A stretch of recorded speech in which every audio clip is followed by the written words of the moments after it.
క్రీస్తునందు ప్రియమైన సహోదరి సహోదరులకు యేసుక్రీస్తు నామములో శుభములు. దేవుని యొక్క కృప మీకు కలుగునుగాక.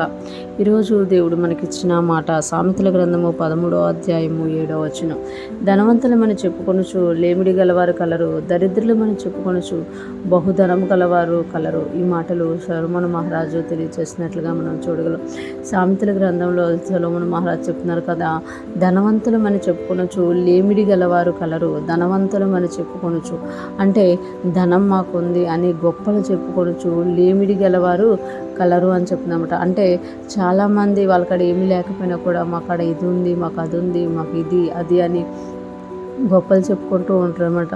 నిజానికి చూస్తే వాళ్ళు లేమి కలిగి ఉంటారంట. అంటే ధనం ఉంది, ధనవంతులు మేము ధనవంతులము అని చెప్పుకోవడం వరకే, మాటల వరకే అన్నమాట. కానీ వాళ్ళ లోపట చూస్తే లేమితో బాధపడుతూ ఉంటారు. లేమిడి కలవారు కలరు అని ఇక్కడ సొలొమోను మహారాజు అంటున్నమాట.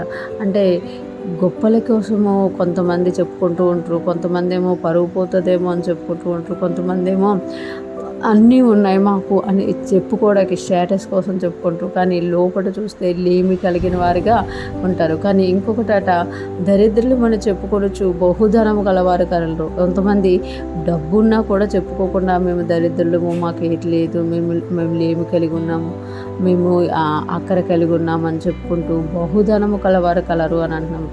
అంటే ఇక్కడ రెండు విషయాలు ఆపోజిట్లు అనమాట. ధనము కలవారం అని చెప్పుకొనుచు లేమి కలిగి ఉన్నారంట, దరిద్రమని చెప్పుకొనుచు బహుధనము కలిగిన వారుగా ఉన్నారంట.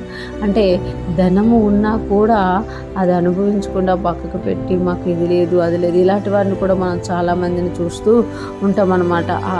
అడుగుతూ ఉంటారు, మాకు ఇది లేదు మాకు అది లేదు అని, ఉన్నది ఉపయోగించుకోకుండా అనమాట. ఇక్కడ సొలొమోను మహారాజు ఏం తెలియజేస్తున్నారు అని అంటే, అబద్ధం అనేది ఇక్కడ ఏలుబడి చేస్తుంది అనేసి ఇక్కడ తెలియజేస్తున్నమాట.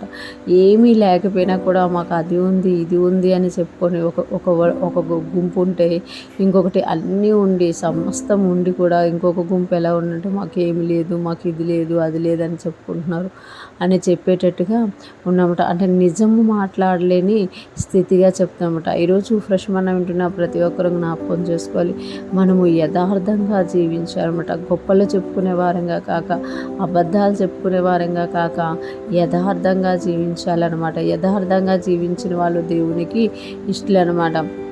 ఉన్నది ఉన్నట్టుగా మాట్లాడుకునే వారిగా మనం ఉండాలి అని ఇక్కడ దేవుడు తెలియజేస్తుందన్నమాట.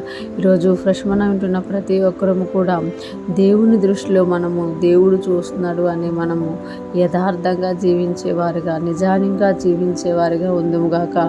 దేవుని కృప మనందరికీ తోడయుండి నడిపించునుగాక. ఆమేన్.